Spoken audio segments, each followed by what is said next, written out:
Hey folks, today I'm at the Guerrilla garden and we're going to go over the best types of plants to plant in your Guerrilla garden. And I'll tell you right off the bat, it's melons and squashes, winter squashes, not summer squashes. So pumpkins and, acorn squash, butternut, Seminole pumpkin, that's what I'm planting today. And so I'm just going to kind of go over how I do that, and it's pretty straightforward. So this is something anyone can do. Literally a 5-year-old could do this, what I'm doing today. Which kind of makes what I'm doing feel a little bit less special as a 30-something-year-old. But anyway, let's get to it. All right, y'all ready for a 2-second tutorial on seed planting? There you have it. Use your knuckles as a measurement. I usually go up to my first knuckle here. So you go down to your first knuckle like that, and that's deep enough for most things that you're going to plant with your fingers. Beans, squash, melons, whatever. Alright, so these are the seeds I'm using. Seminole pumpkins, hickory king, and black-eyed peas. And obviously you can see where I got this one, and that I got from the store, but this one I got off of Etsy from the Good Gardens seed store, and that's from David the Good. I think his daughter sells seeds, so I got some from him. And as you can see in the picture, there's all kinds of different types of Seminole pumpkins. Some have necks, some are flat, some are round. So it's going to be interesting what shapes I get, but at the end of the day, regardless of the shape, it's still a Seminole pumpkin, and I'm really excited about how well they are going to do. So I'm just putting one Seminole pumpkin in the middle, ringing it with corn, and then between the corn I'll put a few black-eyed peas as well, and yeah, we'll see what happens. Should be fun. Alright, so I planted some soybeans and some sunflowers in here, and those have come up and they're a bigger plant, and they're definitely ahead of most of the weeds around here if I look around, and so that's good. But over here I planted like a mix of salad greens or whatever, some weird stuff. And all this may just be weeds, I'm not sure. But stuff like this.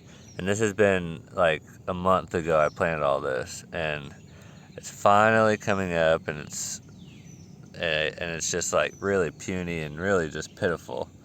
So I'm like, definitely not going to do that again, especially in the spring. I can get away with that kind of stuff over the winter because there's not as much weed pressure, but I really need to be thinking about how are my plants going to hold up to weeds. Alright, so on this row I think I did good. I planted some hickory king corn, which supposedly gets like 12 feet tall, which would be awesome. And it'll mimic that stuff a lot too, so providing habitat for the tree frogs. And then this is okra, and these are both pretty tall plants, so that's really the kind of stuff I need to be planting here, stuff that gets up above the weeds and hopefully doesn't get taken over. However, there's some, this is hairy vetch, and it'll climb all over everything, which is fine. It's a nitrogen fixer, so it's beneficial to soil, but it could compete with my plants here. So that's interesting. I'm also noticing that it's taking a little bit longer for these seeds to push through this like heavy clay soil. It's not really what I'm used to. I'm used to stuff just coming right up, because I'm used to planting in sand. So that's just something a little interesting. And then also another mistake I made was I forgot to bring something to water the plants with. It's spring and it hasn't rained in a week, so I need to start bringing a bucket or something to dip water out with and water the plants. Alright, check out what we got here. This is pretty cool. We've got a bunch of cormorants in the water swimming around, and then a bunch of egrets, great egrets and snowy egrets along the shore.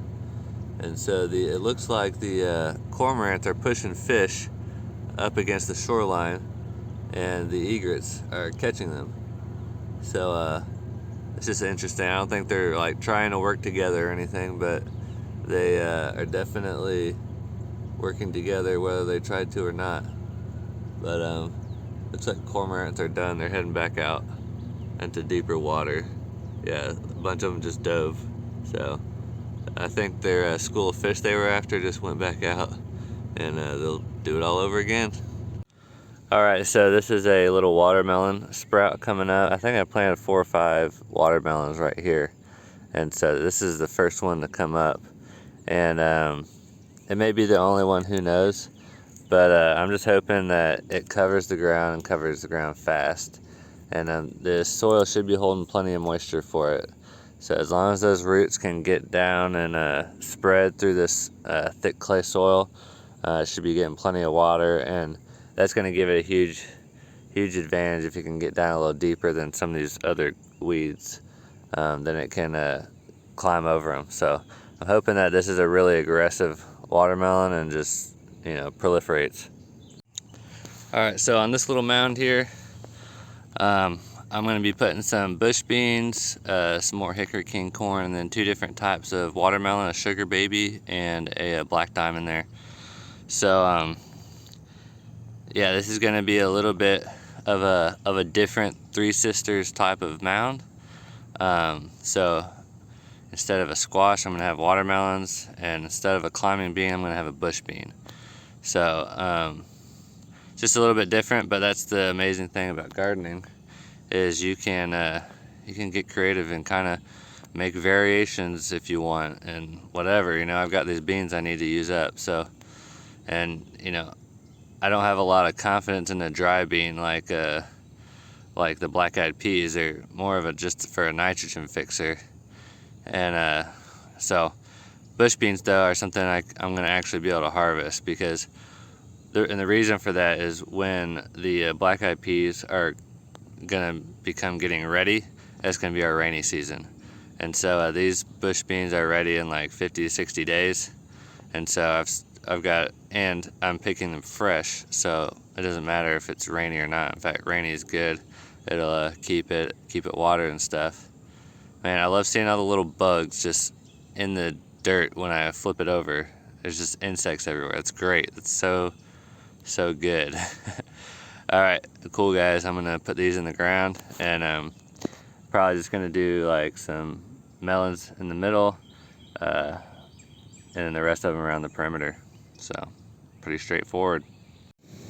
All right, folks, planting gardens is cool and all, but there's a lot of stuff that's just handed out to us. All these little white flowers are going to become a little berry. This is dewberry, and it covers the ground. It goes way back there, so like all the way back to there, and then more along here. So this dewberry, it's essentially a blackberry. They're best friends. And oh, actually, here's some that's already, here's a green one. Wow, already. So here we go. So these berries are going to be turn black and become delicious. And there's a golf ball back there. Never know what you'll find here. And so I can come back here in my rubber boots, because these do have lots and lots of thorns. So I'll come back in my rubber boots when these are ripe, and probably just be a couple weeks at this point before we start collecting some. I can begin to receive the gift that is available to me. Wow.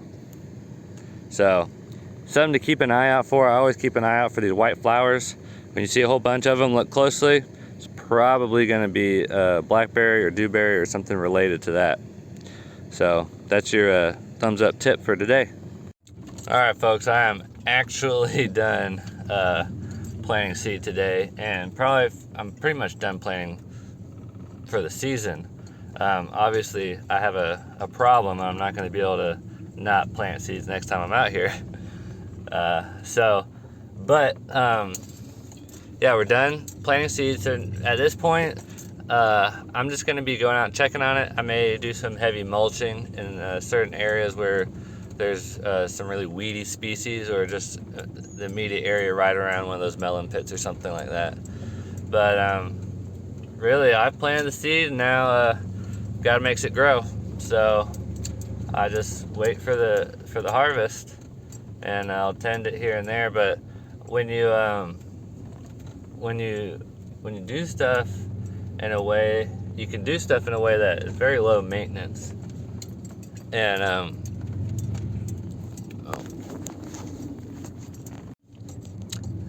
as I was saying, So you can put stuff in a way so that it's very low maintenance, and you just kind of just put it in, it's good to go. And so like with these mounds, you're pretty much destroying a lot of the weeds right around it, or at least setting them back a lot more. Dewberry.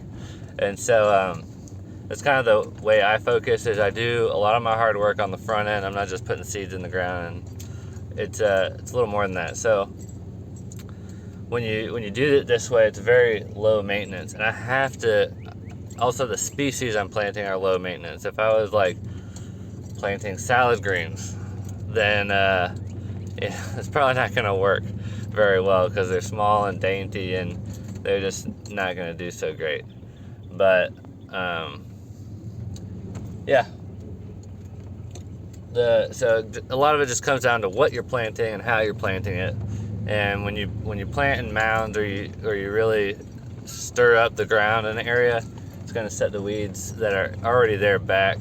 But of course, it can also promote new weed growth. But at least your plants are starting out on an even playing field. But the other thing is, you're planting like bigger seeds than most weed seeds, like beans and squash and corn and okra. Those are all going to be coming up faster than most weeds. And I'm planting in good soil. The other tactic I would use, if this was sand, I would heavily amend with compost. I would, like we did at Alex's house, we dug holes and then we planted in those holes, and basically only in the areas that we made we put in compost. So that's just the way I think about it and how I approach things. And it's really very simple. It takes a little bit of work, but again, this is free land, and people were dumping trash on it before I got there.